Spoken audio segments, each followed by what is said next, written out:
Hoy os traigo un pequeño relato que ocurre durante los acontecimientos de la campaña de Portamaneceres. Desde hace un tiempo hay rumores de una posible expansión Cournoti dentro de la facción de los Sylvaneth. Ya hay una banda de Underworld para ellos, un personaje que es la esencia de Cournot, y varias pinceladas de historias donde nos van dejando ver cómo serán. Pues bien, en este relato corto tenemos una pieza más de este interesante puzzle, que muchos estamos deseando verlos aparecer.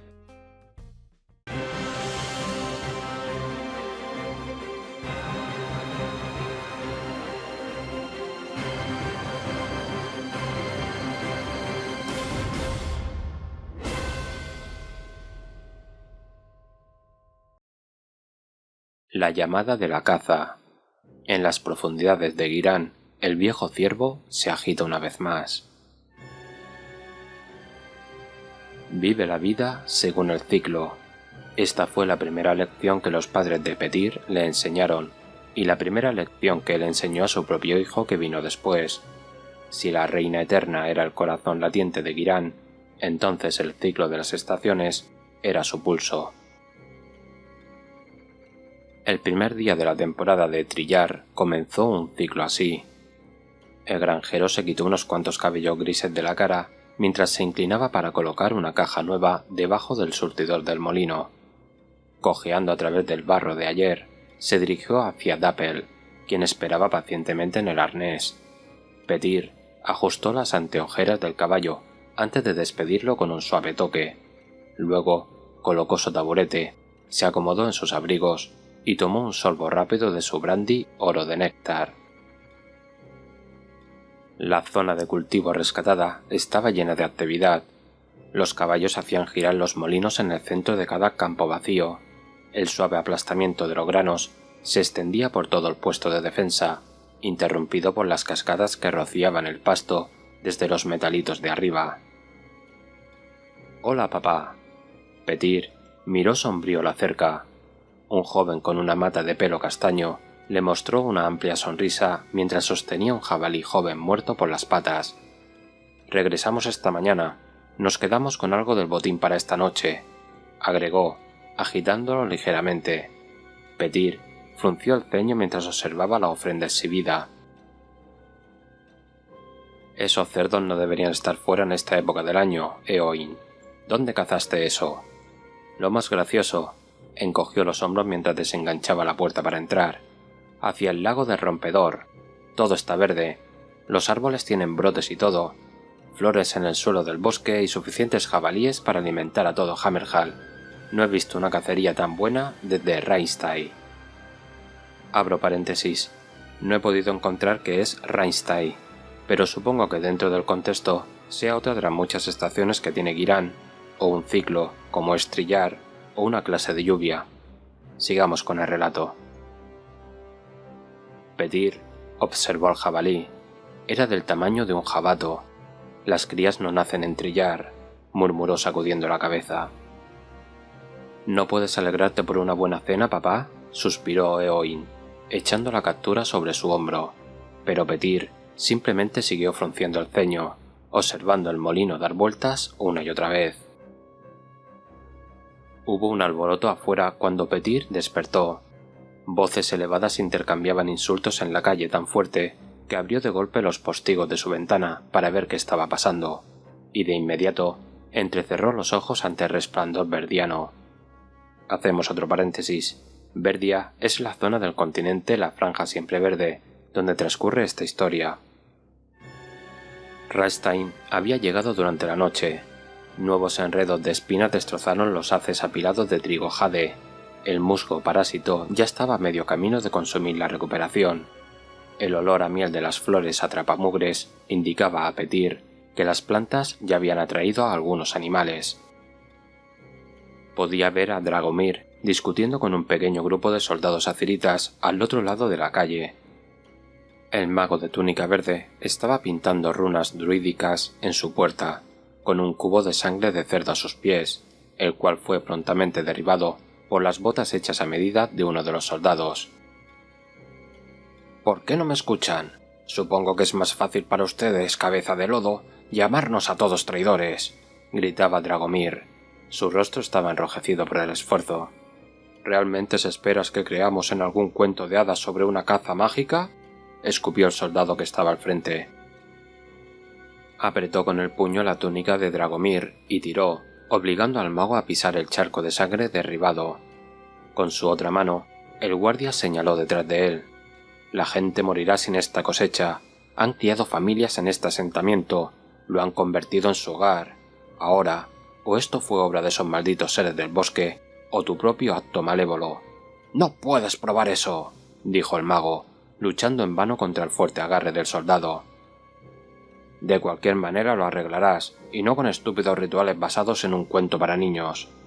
Con eso, el soldado finalmente soltó la túnica de Dragomir, y la enfurecida multitud se dispersó lentamente por la calle. Dragomir escupió en el suelo tras ellos, recogió su cubo y volvió a aplicar cada runa intrincada con los restos que quedaron. «¿Papá?». La atención de Petyr fue arrancada de las teatralidades del mago por la voz de su hijo. Eowyn se estaba calzando las botas cerca de la puerta, con su arco y carcaj colgados sobre sus hombros. «Nos vamos de nuevo para aprovechar al máximo las estampidas de los Mossbag.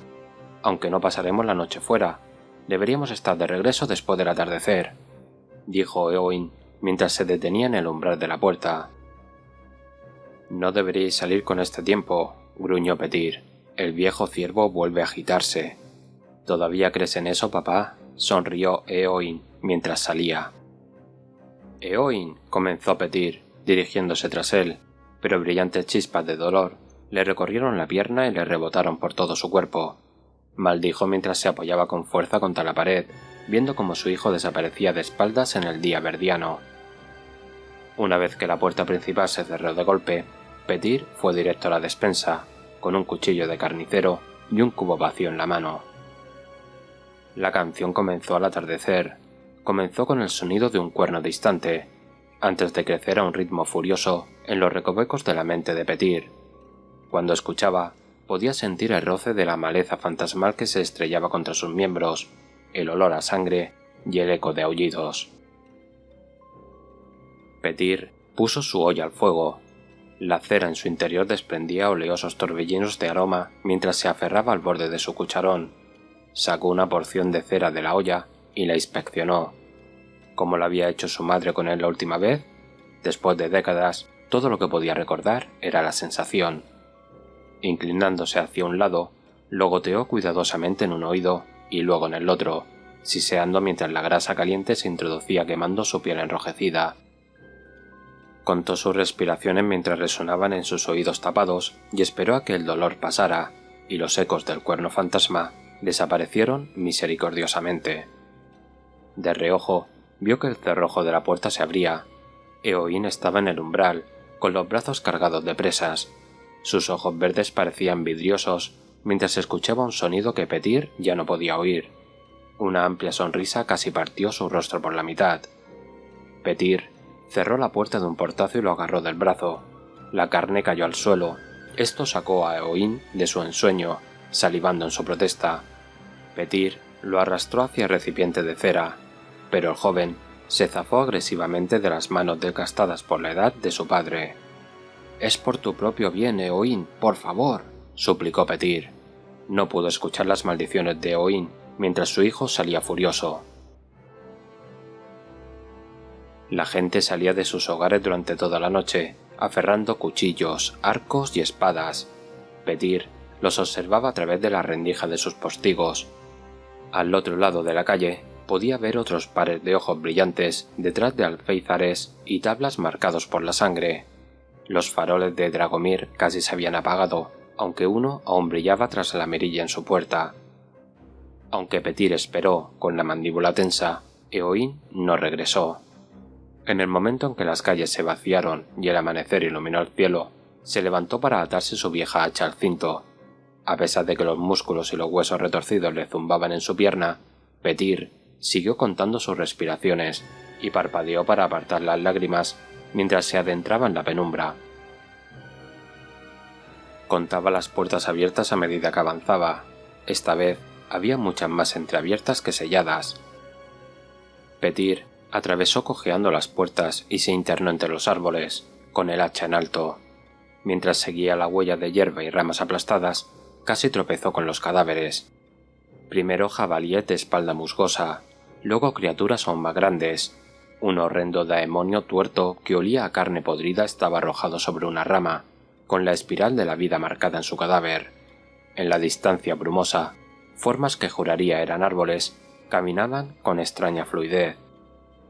Formas más pequeñas corrían junto a ellos, algunas con patas traseras en forma de pezuñas, otras con mitades inferiores de centauro.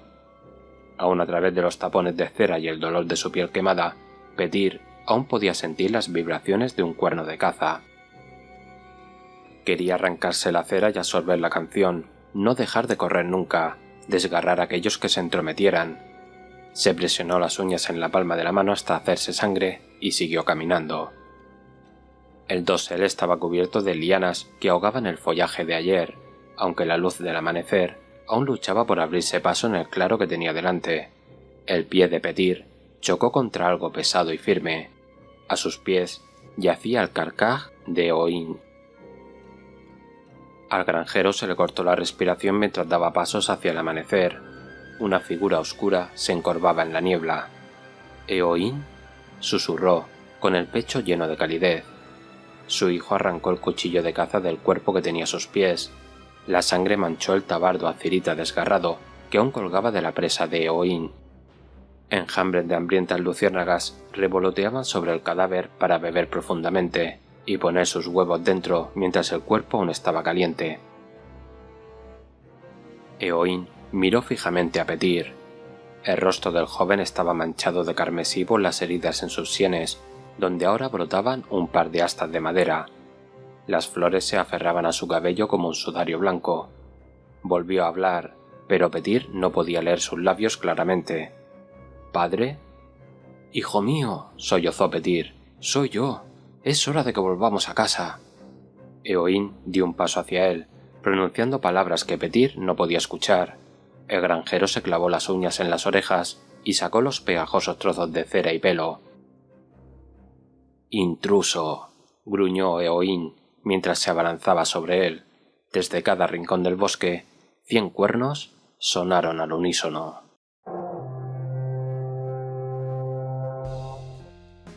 Este es un relato interesante, porque desde un principio se nos había presentado o creído que los Curnoti podían ser los elfos que compartían las tierras de Ghyran con los Sylvaneth antes de la llegada de la Era del Caos, los nómadas o vagabundos que se podían jugar en primera y segunda edición en las ciudades de Sigmar.